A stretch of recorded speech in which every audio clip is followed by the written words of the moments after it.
وہ لون میں آیا تو اسے قرآن پاک کی تلاوت کی آواز سنائی دی۔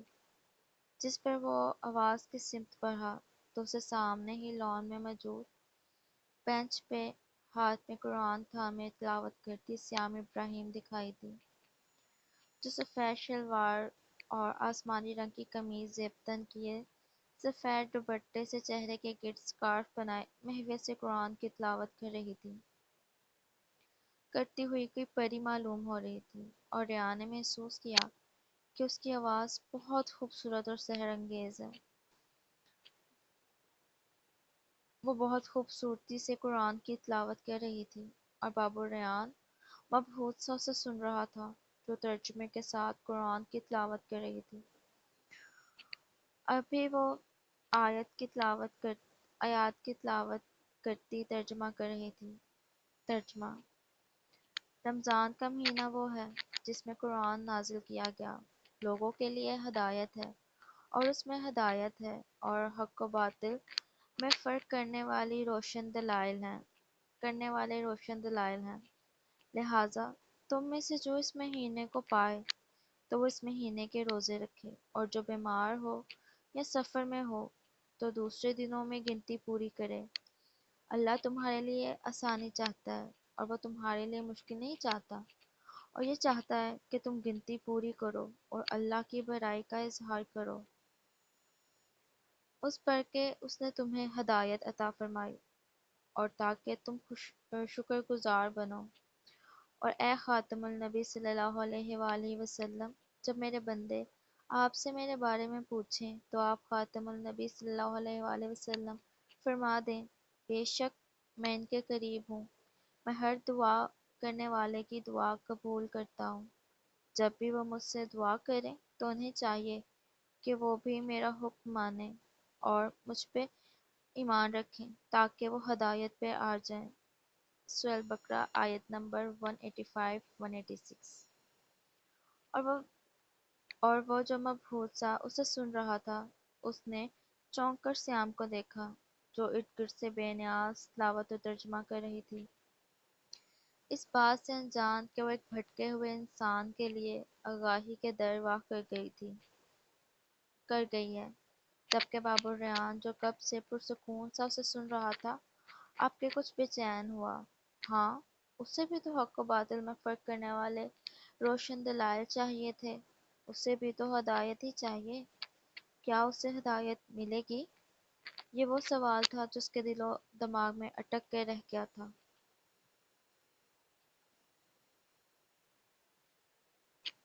سب سحری کے لیے ڈائننگ ٹیبل پہ موجود تھے، جبکہ ریان کو وہاں آتے دیکھ قیوم صاحب نے حیرت سے اسے دیکھا، کیونکہ وہ اپنے پوتے کو اچھے سے جانتے تھے کہ وہ روزہ نہیں رکھتا۔ جان تو اسے قیوم صاحب کی باتوں سے اسحاق صاحب بھی گئے تھے، اسی لیے اسے دیکھ ان دونوں نے ہی حیرت سے ایک دوسرے کو دیکھا تھا، لیکن وہ ان دونوں کو کچھ بے چین و مضطرب سا نظر آیا۔ میر بیٹا، رات کو نیند تو ٹھیک سے آئی نا؟ اسحاق صاحب نے اسے دیکھ پوچھا، جس پر اس نے چونک کر انہیں دیکھا، پھر ہولے سے سر اس بات میں ہلا گیا۔ اب وہ انہیں کیا بتاتا کہ اسے سکون کی نیند تو کیا کبھی سکون ہی میسر نہیں آیا، اور تھوڑی دیر پہلے جو اسے سکون میسر آیا اس کے بعد وہ مزید بے سکون ہو گیا۔ بابو ریان، کیا تم روزہ رکھو گے؟ قیوم صاحب نے اسے سحری کرتے دیکھ پوچھا، جس پر وہاں موجود رشب اور سیام نے نہ سمجھی سے ان دونوں کی طرف دیکھا، جبکہ وہ ان کے یوں مخاطب کرنے پر مدھم سا مسکرایا۔ وہ اس کا پورا نام اس وقت ہی لیتے تھے جب وہ اس کی کسی بات کو لے کر اس پہ حیران ہو یا غصہ، اور اس وقت ان کے لہجے میں حیرت نمایاں تھی، جس پر وہ ان کی طرف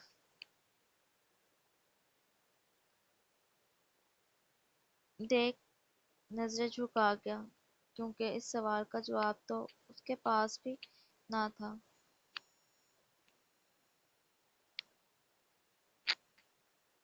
سحری کرتے یشب، اسحاق صاحب اور قیوم صاحب نے مسجد کا رخ کیا، جبکہ سیام جو ڈائننگ ٹیبل سے برتن سمیٹ رہی تھی، اس نے حیرت سے لان میں بیٹھے ریان کو دیکھا اور پھر وال کلاک کو، جہاں ابھی اذان فجر میں کچھ وقت تھا، جسے دیکھ وہ دوبارہ اپنے کام میں مصروف ہو گئی۔ برتن سمیٹنے اور کچن صاف کرنے کے دوران ہی اذان بھی ہو گئی تھی۔ وہ تمام کاموں سے فارغ ہوتی، کچن سے نکلتی، نماز ادا کرنے کے لیے اپنے کمرے کی طرف بڑھتی کہ لاؤنج میں کچھ دیر پہلے والی پوزیشن میں ہی بیٹھے ریان کو دیکھ ٹھٹکی۔ وہ اس کے پاس آئی تھی۔ آپ مسجد نہیں جائیں گے؟ کیوں؟ وہ جو اپنی سوچوں میں گم تھا، سیام کی آواز پہ غائب دماغی سے اسے دیکھنے لگا۔ نماز پڑھنے کے لیے؟ سیام اس کی غائب دماغی محسوس کرتی اس کے سامنے موجود صوفے پہ بیٹھی۔ نہیں۔ ریان کے یک لفظی جواب پر سیام نے حیرت سے اسے دیکھا۔ کیوں؟ یہ مرد مسجد کیوں جاتے ہیں؟ ریان اس کا یک لفظی سوال نظر انداز کرتا بولا، جس پر سیام نے الجھ کر اسے دیکھا۔ باجماعت نماز ادا کرنے؟ مسجد کیوں جاتے ہیں مرد؟ اس کی محبت میں جاتے ہیں یا اس کے بندوں کو دکھانے کے لیے؟ ریان کا سوال بالکل غیر متوقع اور الجھا دینے والا تھا، جس پر سیام نے جھٹک کر اسے دیکھا اور اسے جیسے سمجھ آ گئی کہ وہ کس کی بات کر رہا ہے۔ اللہ کی محبت میں جاتے ہیں؟ نہیں، اگر محبت کرتے تو خالص عبادت کرتے، نہ کہ اس کے بندوں کو جتاتے یا اس کے ساتھ منافقت کرتے۔ ریان نے اسے دیکھا، جس پر ان دونوں کی نظریں ملی تھیں، اور سیام کو اس کی گہری بھوری آنکھوں میں کیا کچھ نظر نہ آیا تھا۔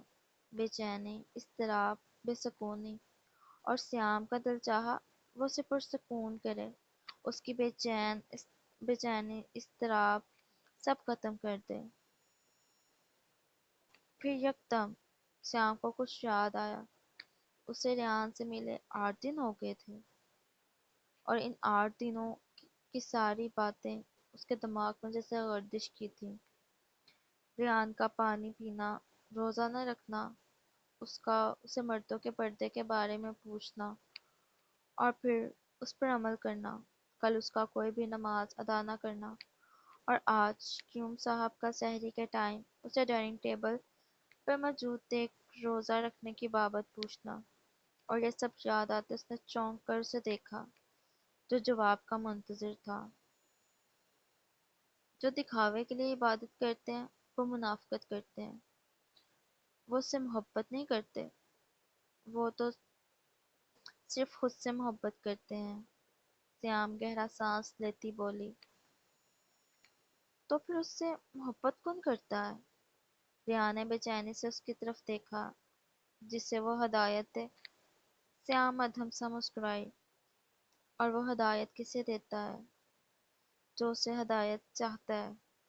سیام نے بغور اپنے سامنے بیٹھے اس وجیہہ مرد کو دیکھا جو اس وقت کسی بچے کی طرح اس سے سوال کر رہا تھا، اور بدلے میں اسے کیا چاہیے؟ ریان نے اسے دیکھا۔ بدلے میں وہ بس یہ چاہتا ہے کہ اسے ہدایت چاہنے والا، اس پر ایمان رکھنے والا اس پر ایمان رکھے، اس کے نبی حضرت محمد صلی اللہ علیہ وآلہ وسلم کے خاتم نبی ہونے پر ایمان رکھے، اس کی پیروی کرے تاکہ وہ ہدایت پر آ جائے۔ سیام نے نرم سی مسکراہٹ کے ساتھ کہا، جس پر ریان نے اسے دیکھا۔ کیا وہ ہم سے اتنی محبت کرتا ہے کہ بدلے میں ہم سے ہمارا بھلا ہی چاہتا ہے؟ وہ اسے سوال کر رہا تھا کیونکہ اسے یقین ہو چلا تھا کہ سیام ابراہیم دوسروں کی طرح اسے جج نہیں کرے گی۔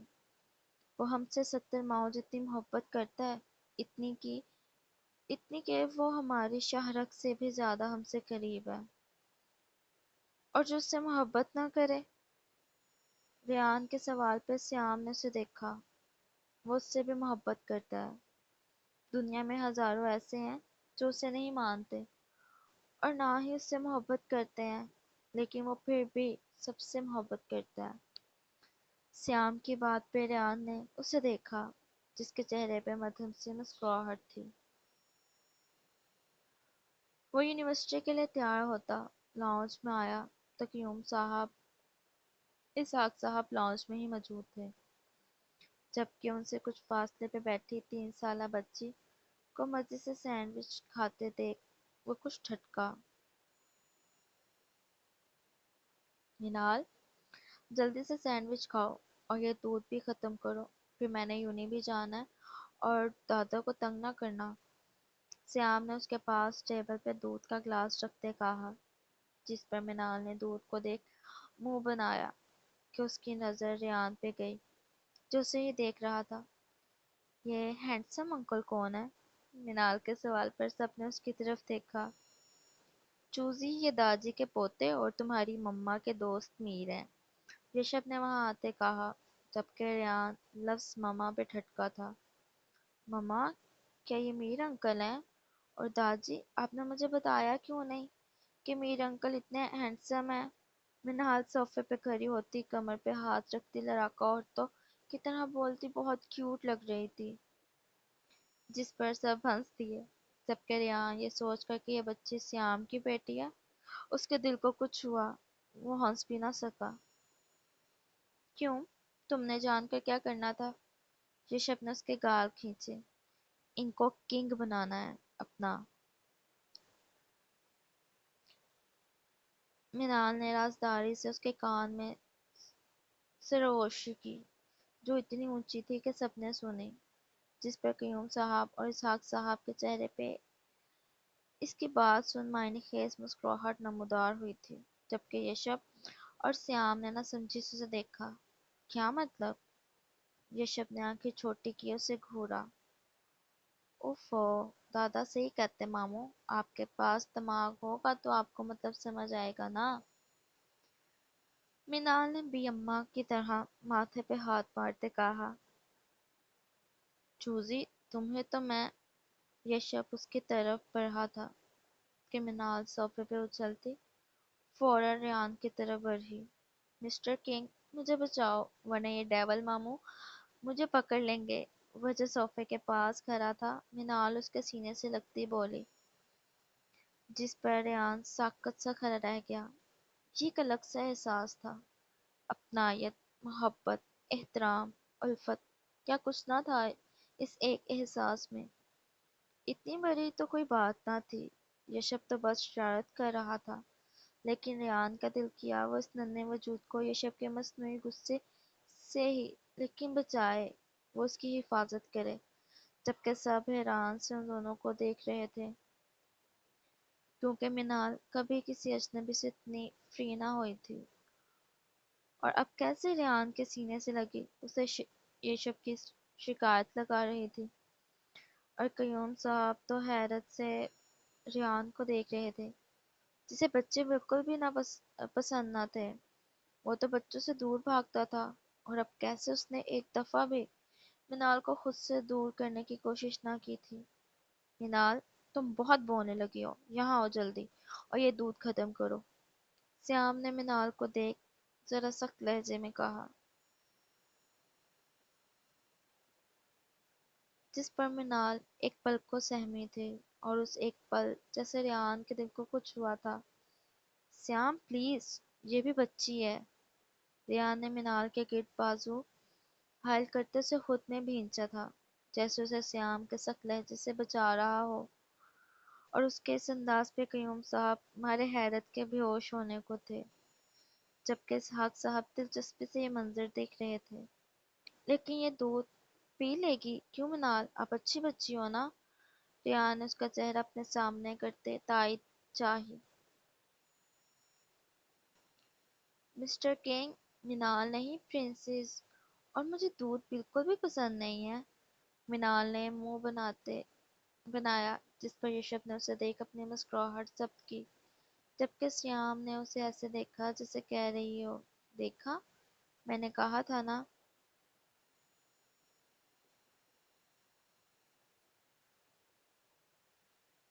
اچھا، آپ کو سب سے زیادہ کون سا فروٹ پسند ہے؟ ریان نے کچھ سوچتے اسے پوچھا۔ مجھے اسٹرابیری بہت پسند ہے۔